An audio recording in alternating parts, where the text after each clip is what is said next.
Wow. So we've finally been officially introduced to the final forms of the Generation 7 starters. What can I say? I'm pretty impressed overall.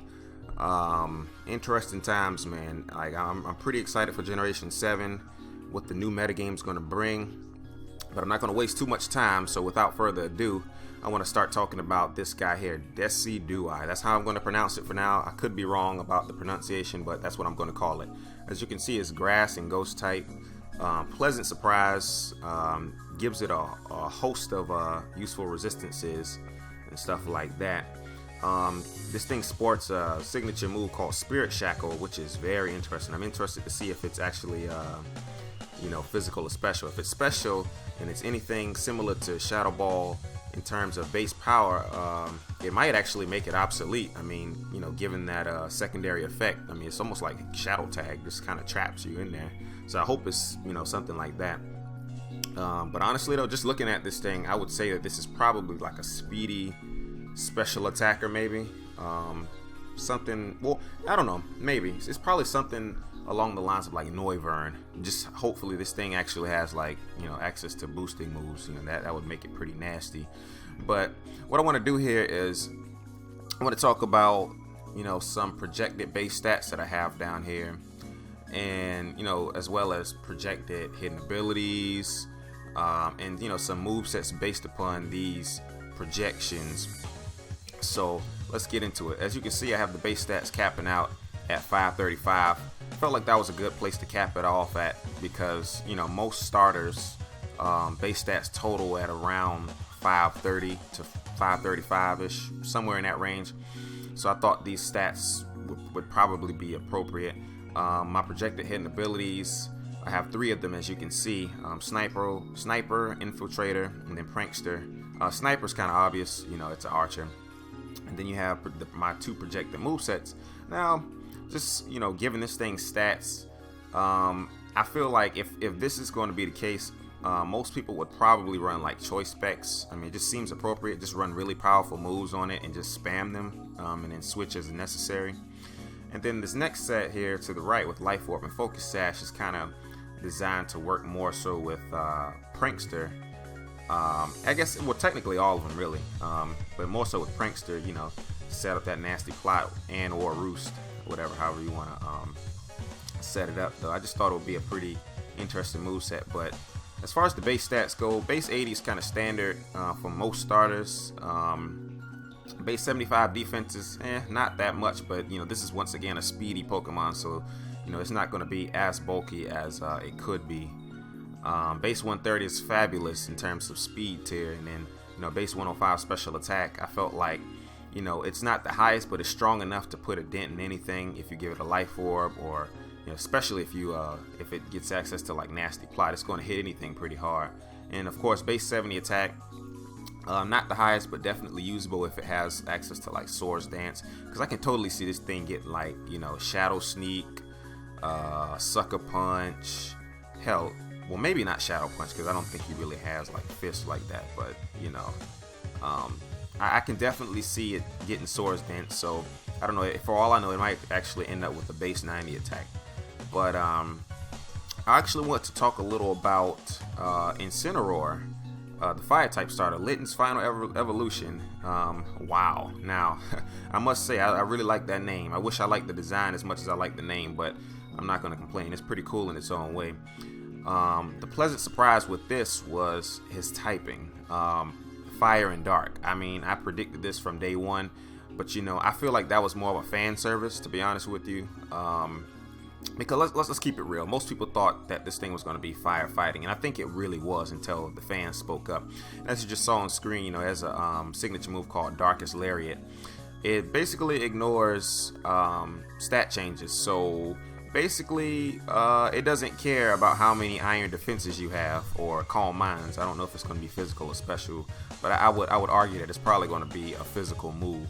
So without further ado, I want to get into the projected base stats that I have for this thing, and projected hidden abilities and move sets based on these hidden abilities and base stats. Now, it's looking pretty tough. its defense is 80, 85, 85. Not bad, not the bulkiest, but it's sturdy enough to take a hit or two. Base 105 speed, can outspeed a lot. Not the fastest, but as I'm going to discuss here about the movesets, you'll see that there's a compensating factor for that. Base 70 special attack, not the best, but usable if he can use Nasty Plot or something. And of course, base 110 attack is pretty sweet. So, hidden abilities, Tough Claws seems like the most obvious and useful one, but I felt like Iron Fist was the next best thing, and then Moxie is definitely an honorable mention. Now, let's get to the movesets. The first one here on the left with the Lumberry. Obviously, fire types can't be burned, so the Lumberry is mainly for like other statuses, particularly paralysis and poison. Basically, the idea here is to boost and just hit whatever you can, rinse, repeat. Flame Charge, if it gets access, will alleviate that base 105. I'm sorry, not 105, but yeah, 105 speed. And Swords Dance, well, obviously that's there just to amplify the power. I mean, this thing's going to be nasty if it gets Tough Claws. And the Choice Scarf / Choice Band set, I mean, that's kind of obvious. Choice Scarf, I mean, I feel like with Tough Claws on deck, this thing can be a really nasty revenge killer. Or even a late game sweeper. I mean, this thing could probably be pretty nasty, and if it's gonna look anything like what I'm projecting, it's gonna be pretty high tier. Same thing with Choice Band. I mean, now that I'm thinking about it, like with Tough Claws intact and Choice Band, that's crazy. That's effectively you have a Life Orb and a Choice Band. This thing is gonna body a lot of things. So I probably wouldn't even bother with, now that I think about it, bother with Flare Blitz or Fire Punch. I'd probably just put Flame Charge just to give him that speed boost. I mean, this thing actually might be a pretty credible threat in terms of the metagame. I hope it looks similar to what I have here, or even better. So, Nasty Cat, man.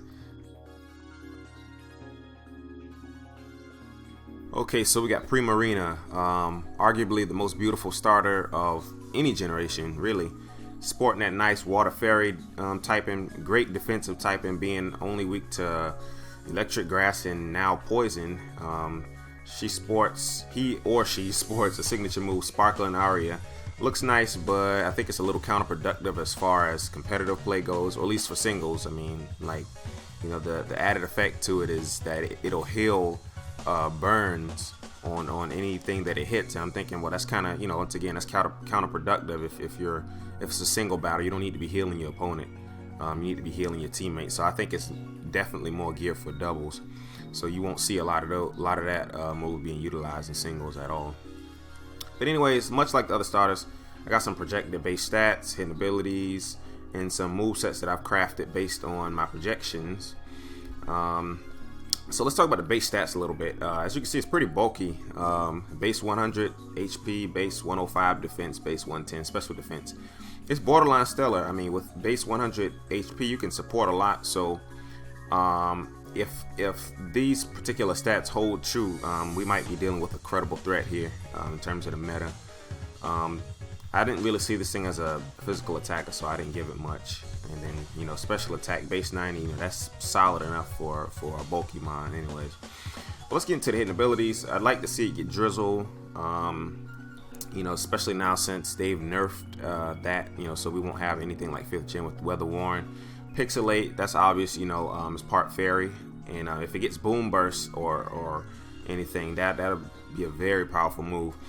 And then Regenerator, that's an honorable mention because, I mean, this thing's, I feel like it's designed to heal.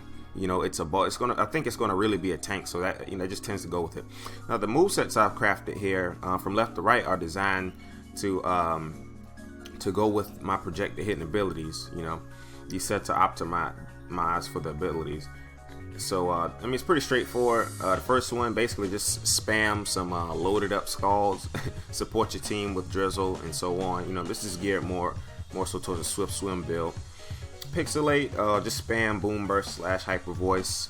And then the last one, Assault Vest. I notice Assault Vest tends to go pretty well with Regenerator.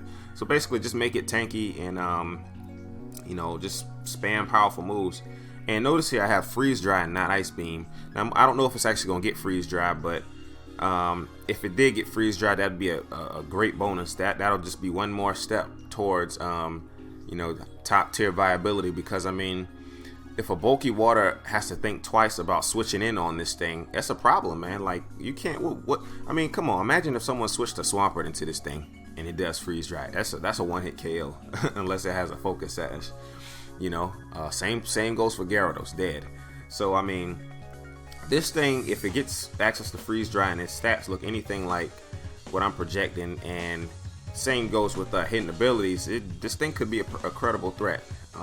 Still don't know if I'm going to choose Popplio as my starter, because I mean, Rowlet's chain is looking pretty sweet at this point in time. Ghost and Grass typing is something that I mean, of course we saw it with Trevenant in 6th gen, but like, I mean, man, that thing is slick. So it's going to probably come down to a coin toss as far as who I'm going to choose, but I feel like either way I go, I'm going to be satisfied. I know people who are going to choose Popplio, so maybe I'll get them to breed me one or something, and then I can kind of go for from there. But anyways, I want to talk a little bit about well, really I'm not going to touch the Island Guardians. I just want to talk about this Z move here. I mean, this thing is like, wow. It kind of reminds me of Regigigas, just without all the designs and stuff. But that looks savage, man. Look how he's hitting that Probo Pass, yet he still managed to survive.